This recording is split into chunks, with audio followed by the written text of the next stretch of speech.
भाई अखिलेश यादव का नया भवन, नया घर, नया आवास, नया ठिकाना अब आजमगढ़ हो गया है। बकायदा एक घर बन गया है जिसका नामकरण भी हो गया है। नाम दिया गया है पीडीए भवन।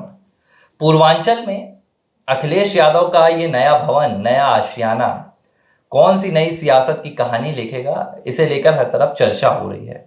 और जो बातें निकल कर आ रही हैं वो ये है कि 2027 में अखिलेश यादव का जो राज्याभिषेक कराना है उसकी शपथ अखिलेश यादव समेत पूरा समाजवादी पार्टी का कुनबा ले चुका है।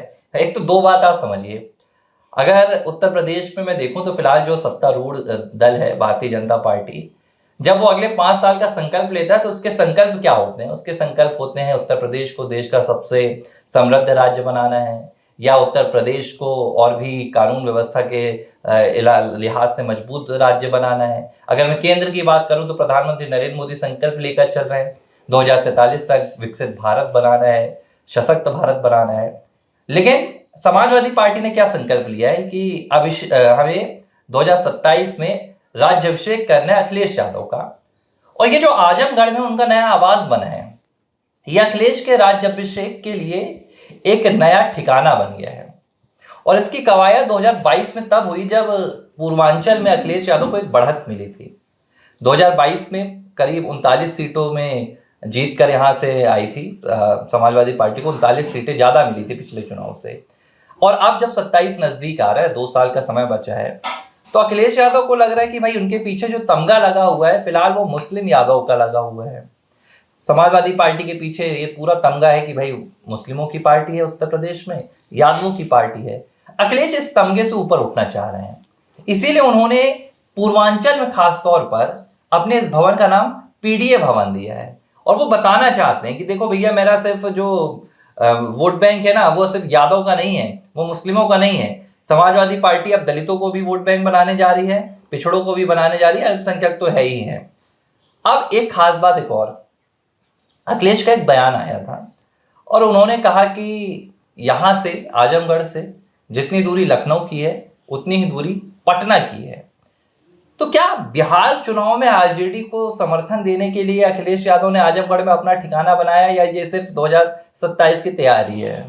देखो, कार्यकर्ताओं से तो कहीं पर भी मिला जा सकता है। जरूरी नहीं कि आजमगढ़ में घर बनाने से कोई हम विराट पार्टी को मजबूत कर लेंगे और हमारी सरकार जो है पूरी तरह से आ जाएगी उत्तर प्रदेश में, या हम बिहार में बेहतर परफॉर्मेंस करते हैं। एक इंडिकेशन होता है, इंडिकेशन जैसे कभी कोई भी एक, जैसे बनारस से प्रधानमंत्री जी ने चुनाव लड़ा तो बनारस का मतलब ये होता है कि आसपास के जो लोकसभा क्षेत्र हैं या विधानसभा क्षेत्र, वहाँ पर एक प्रभाव रहता है एक बड़े शख्सियत का। इसी प्रकार से कोई मुख्यमंत्री जब चुनाव लड़ता है, कोई सीट बदल देता है, तो उसका प्रभाव होता है। ऐसे केंद्रीय मंत्रियों में सीटों का एक्सचेंज किया जाता है प्रभावशाली नेतृत्व दिखाने के लिए। तो आजमगढ़ में घर बना लेने से कोई, मैं बोलता हूँ, परिवर्तन नहीं हो जाता राजनीति में। परिवर्तन तब होता है जब आप ज़मीनी स्तर पर काम करते हैं, अपनी नीतियों को ऐसी बनाते हैं जिसमें जनता का सीधा सरोकार हो, ना कि हिंदू मुस्लिम सिख ईसाई में भेदभाव करना, ना कि ब्राह्मणों को गाली देना, ना कि यादवों के समर्थन में खड़े होना। जहाँ सही है वहाँ पर सही रहें, जहाँ गलत है गलत रहें। ऐसी अगर आप दृष्टि बनाएंगे तो आपको जनता पसंद करेगी, नहीं तो आपकी जो श्रेणी होगी दोगले की श्रेणी में आ जाएगी। दोगलापंथी का मतलब ये होता है कि हमारे मन में कुछ और चल रहा है, हम सामने कुछ और दिखा रहे हैं और करते कुछ और हैं। अगर इस तस्वीर को हम रखेंगे तो वो ज़्यादा दिन चल नहीं पाती है, क्योंकि जनता बहुत समझदार इस समय हो चुकी है। आज इलेक्ट्रॉनिक मीडिया, सोशल मीडिया के दौर में आप देखेंगे हर एक बयान आपकी जनता के सामने होते हैं और पब्लिक फोरम में होते हैं, तो आप बहुत जल्दी किसी की मानसिकता को समझ जाते हैं। अब आपने यादव वाला विवाद उठाया, उस विवाद का आपको कोई फ़र्क नहीं पड़ा, क्योंकि आपने फिर बाद में ब्राह्मणों को बुलाने की कवायद की। फिर उसके बाद आपने आजमगढ़ में ब्राह्मणों को बुला भी लिया, लोकल ब्राह्मण आए, हालांकि उनका भी ब्राह्मणों का भी बहिष्कार शुरू हो गया। लेकिन ब्राह्मण क्या होता है कि कर्तव्य के प्रति इतने सही होते हैं कि उन्होंने कहा कि चलो मेरे को बुलाया है तो मेरे को जाना चाहिए। तो आप कहते हैं कि यादवों को बढ़ाने के लिए उनसे पूजा पाठ कराओ, उनसे कथा कराओ, और जब आप अपनी आती है तो उनको ही आप अलग कर देते अच्छा, हो। एक चीज मैं पूछूंगा। 2012 से 17 तक खुद अखिलेश यादव मुख्यमंत्री थे उत्तर प्रदेश के। उससे पहले मुलायम सिंह यादव मुख्यमंत्री रह चुके हैं। उसके पहले मुलायम सिंह यादव रक्षा मंत्री भी रह चुके हैं। बहुत बड़ी उनकी सियासी विरासत रही है।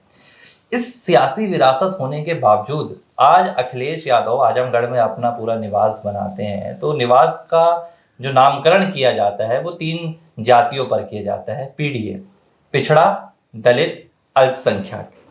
अखिलेश यादव के पास क्या उत्तर प्रदेश की जनता को देने के लिए या उसको लुभाने के लिए या उसको बताने के लिए सिर्फ इस जातीय समीकरण के अलावा क्या कुछ नहीं बचा है? देखो यार, ये जाति समीकरण से कुछ नहीं होता है। अगर जाति का समीकरण करोगे तो मायावती को तो वहाँ पर मुख्यमंत्री होना था। वो तो अल्पसंख्यक, वो कहना चाहिए कि दलितों की मसीहा कही जाती थी और सबसे ज़्यादा दलित वोट उन्हीं को मिलते थे। वो सत्ता में रही भी लगातार, लेकिन एक समय आया कि अब दलितों ने भी कहा कि ये दलित और इन सब चीज़ों से कुछ फ़ायदा होने वाला नहीं है, हम बाबा की ओर चलते हैं, बीजेपी की ओर चलते हैं, जहाँ पर डेवलपमेंट। किसको नहीं लगता कि प्रधानमंत्री आवास योजना का लाभ मिले? किसको नहीं लगता कि उसका जो इलाज है फ्री में हो? किसको नहीं लगता कि उसके बच्चे पढ़ पाएँ? तो इस ऐसी तमाम योजनाएं ऐसी जो बीजेपी की सरकार चलाती है और डेवलपमेंट करती है, बड़े बड़े ओवरब्रिज बन रहे हैं, फ्लाईओवर बन रहे हैं, ये सब विकास की गति है। विकास की गति होती तो आपको पता होना चाहिए कि इस अब जय निवेश की जो संभावनाएं हैं, जो निवेश की गति बढ़ी है उत्तर प्रदेश में, ज़्यादा बढ़ी डेवलपमेंट के कारण। तो आप तो सिर्फ वही आप पुरानी परंपरा का देखो। आजकल क्या होता है कि पहले क्या होता था कि दीवारों में लिखा जाता था, जीत के नारे लगाए जाते थे, फिर चुंगा में बोला जाता था, लेकिन अब तो बदल गया ना। अब तो सोशल मीडिया में फैला दो, बहुत जल्दी चीज़ें फैल जाती हैं। अच्छा। तो आपको समय के साथ, दौर बदलते के साथ आपको नई सोच को विकसित करना होगा। सिर्फ पीडीए कह देने से वोट नहीं बन जाते हैं, उनके कल्याण के लिए आपने क्या किया अतीत में उसको भी देखा जाएगा। वर्तमान सरकार इन पीडीए के लोगों के लिए काम क्या कर रही है इसको भी देखा जाएगा। एक चीज बड़ी हैरान कर देने वाली लगती है कि भैया आज जो वक्त है कि अखिलेश यादव का अगर आप घर का बाहर बोर्ड देखेंगे उनका नाम करो तो पीडीए भवन नजर आएगा। और सीधी सी बात है कि मतलब हम पिछड़ा, दलित, अल्पसंख्यकों का संरक्षण करेंगे, उसके लिए ही हमारी पार्टी है। अब एक तरफ आप देखिए कि उत्तर प्रदेश के जो मुख्यमंत्री हैं, जो लगातार दूसरे बार अपने कार्यकाल को समापन की ओर ले जा रहे हैं, योगी आदित्यनाथ। जब योगी आदित्यनाथ का नाम आता है तो योगी आदित्यनाथ के नाम के सामने क्या ऑफर होता है? क्या योगी आदित्यनाथ के नाम के सामने ये ऑफर होता है कि वो उच्च जातियों के मुख्यमंत्री हैं? नहीं होता है। क्या योगी आदित्यनाथ के नाम के सामने ये ऑफर होता है कि वो दलितों के मुख्यमंत्री है? नहीं होता है। पिछड़ाओं के मुख्यमंत्री है? नहीं होता है। अल्पसंख्यक के मुख्यमंत्री है? नहीं होता है। अब योगी आदित्यनाथ की जब आप छवि का इस्तेमाल करते हैं तो क्या वहां पर उभर कर आता है? मजबूत कानून व्यवस्था, ताबड़तोड़ मुख्यमंत्री है, तगड़ा मुख्यमंत्री है जो अपराधियों पर लगाम लगाता है, माफियाओं को मिट्टी में मिलाता है। ये योगी आदित्यनाथ की छवि बनती है। योगी आदित्यनाथ की छवि क्या बनती है? उत्तर प्रदेश को भारत की मजबूत अर्थव्यवस्था में अपना योगदान दिलाने के लिए काम करता है। योगी आदित्यनाथ इन्वेस्टमेंट लेके आता है। योगी आदित्यनाथ उत्तर प्रदेश में जो अर्थव्यवस्था है उसकी गति को बढ़ाता है। महाकुंभ जैसे सफल आयोजन होते हैं, ये योगी आदित्यनाथ की छवि है। योगी आदित्यनाथ की क्या छवि है? प्रदेश की खुशहाली के लिए, जनता के बीच में समन्वय बनाने के लिए, दंगाई मुक्त राज्य बनाने के लिए योगी आदित्यनाथ के चेहरे का इस्तेमाल होता है। अब आप रखिए अखिलेश यादव को, जो 2027 में सत्ताधीश बनने के लिए तैयार हैं, जो 2027 में प्रदेश के मुख्यमंत्री बनने के लिए तैयार हैं। वो क्या ऑफर कर रहे हैं? मैं जातियों का संरक्षण करूंगा, मैं दलितों का संरक्षण करूंगा, मैं अल्पसंख्यकों का संरक्षण करूंगा, मैं पिछड़ों का संरक्षण करूंगा। ये ऑफर कर रहे हैं। मुझे बड़ी हैरानी हो रही है कि भाई आप उस भवन का नाम आप रखना था ना, आपको विकास भवन आपने क्यों नहीं रखा? लड़ाई कीजिए तो आप विकास की लड़ाई कीजिए ना, जिससे राज्य का भला हो, लोगों का भला हो। आज भी आप अखिलेश यादव चाहते हैं कि उत्तर प्रदेश में जो सालों पुरानी परंपरा रही है, जिसके दम पर कांग्रेस पार्टियां, समाजवादी पार्टी, बहुजन समाज पार्टी, ये तमाम, चाहे वो मायावती हो, मुलायम हो, अखिलेश यादव हो, सत्ता में आते रहे हैं, आज भी हम उसी परंपरा को आगे बढ़ाएं। हम जनता को कुछ ऑफर ना करें, हम जनता को बस ये बताएं तुम्हारी जाति के हम नेता हैं, हम रहेंगे तो तुम्हारी जाति से माफिया निकलेंगे तो हम संरक्षण करेंगे, तुम्हारी जाति से अगर बाहुबली निकलेंगे तो हम संरक्षण करेंगे। जो होता आया है, चाहे वो आजम खान हो, चाहे वो मुख्तार अंसारी हो, चाहे वो अतीक अहमद हो, तमाम बाहुबली या माफियाओं का संरक्षण हुआ है।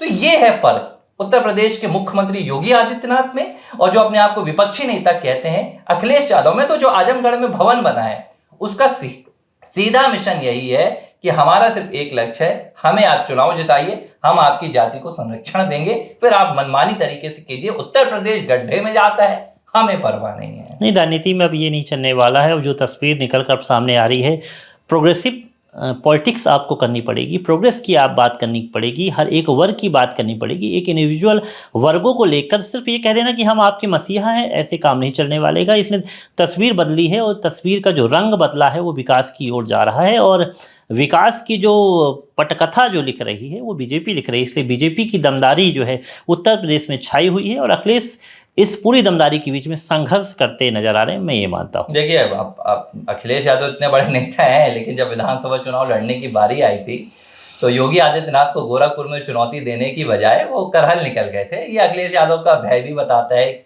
डर भी बताता है। अब आजमगढ़ में गए हैं, देखते हैं आजमगढ़ में अखिलेश यादव क्या कुछ नया करेंगे, कि लेकिन जनता के लिए कुछ नहीं है। ये जनता को समझ लेना चाहिए कि 2027 में अखिलेश आपको क्या दे रहे हैं। आपको अखिलेश आज भी वही जातियों का बंधन दे रहे हैं, जिस जाति के बंधन में बंधकर 75 सालों से ये देश गड्ढे में चला गया था। लेकिन पिछले 8 से 10 सालों में देश ने रफ्तार पकड़ी है। जनता को तय करना होगा कि जनता को पीडीए का भवन चाहिए है या भारतीय जनता पार्टी के विकास की गंगा। एबीसी हिंदी न्यूज, आज ही जुड़िए हर खबर के साथ।